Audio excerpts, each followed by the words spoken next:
Welcome to another video of the electric universe. Yes, ladies and gentlemen, the universe is electric and not gravity driven. And once again, the grand solar minimum and the electric universe are definitely linked. Today I'm going to talk about binary stars. Now, I don't really like talking about our solar system being a binary star, even though most solar systems are binary stars. And of course, I don't want to talk about Nemesis, because I don't necessarily believe Nemesis exists, but I'm starting to question that. But before we get there, we need to talk about human nature.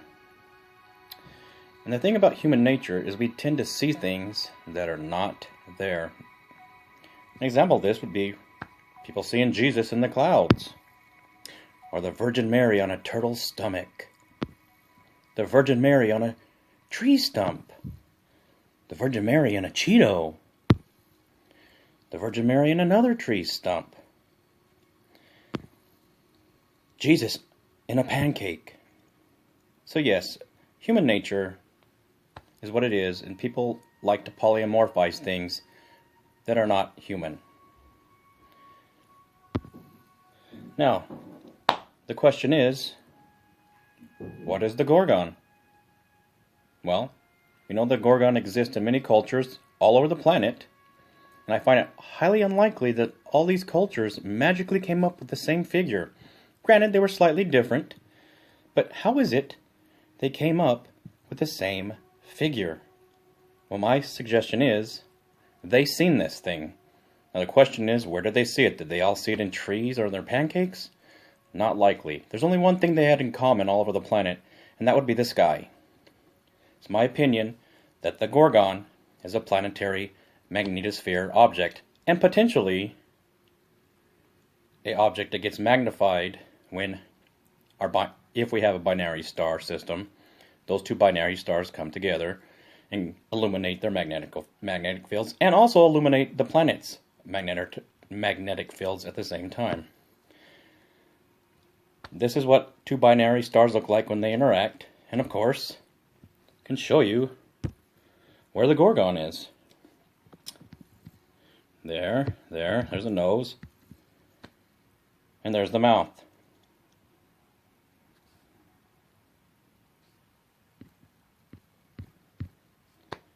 This, ladies and gentlemen,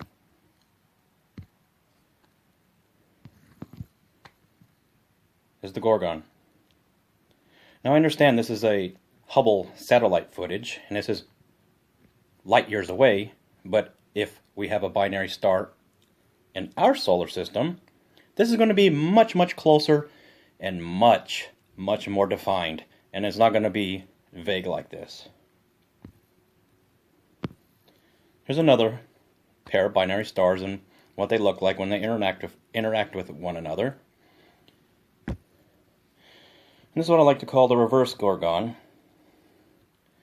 The eyes tend to be more sad and shaped in a sad face, and you get the nostrils, and of course you get the lips right there.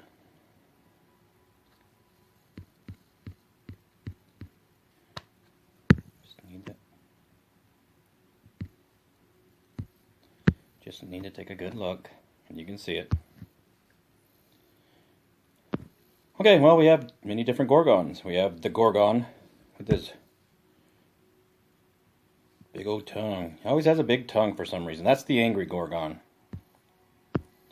We have many angry Gorgons, all with their big tongues sticking out all over the planet.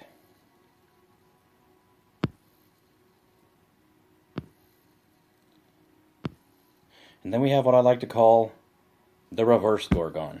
This is the Gorgon that tends to have more of a sad face. And the lips are closed, and you don't see the tongue. There is no tongue on this one.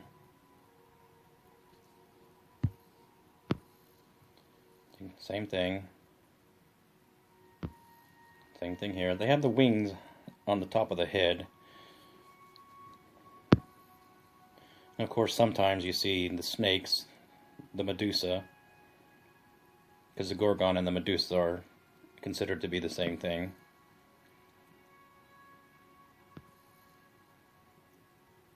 Like I said, this Gorgon tends to be sad and never has the tongue sticking out.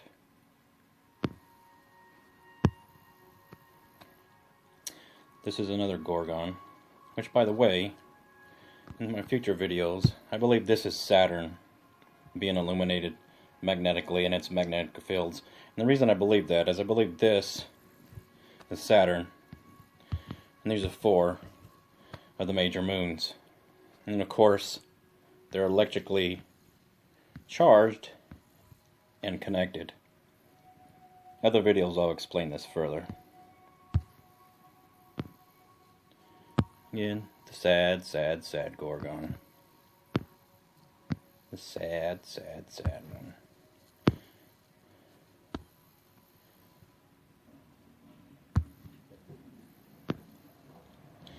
And again, like I said, you have 2 different Gorgons. You have the Gorgon, and then you have the reverse Gorgon. They're totally different from one another. One has the sad eyes. One has the big grin with the tongue sticking out. Now again, magnetospheres are not always the same. They don't stay put. They're constantly fluctuating and constantly changing. So what you see is going to alter in the sky. So you're not always going to see the same thing.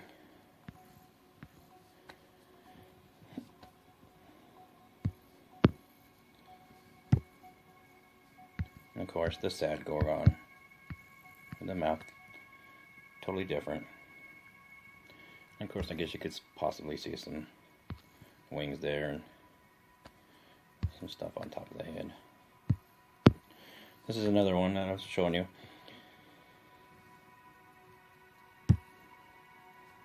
See the eyes, and of course the tongue, and the chipmunk mouth, and then the ears.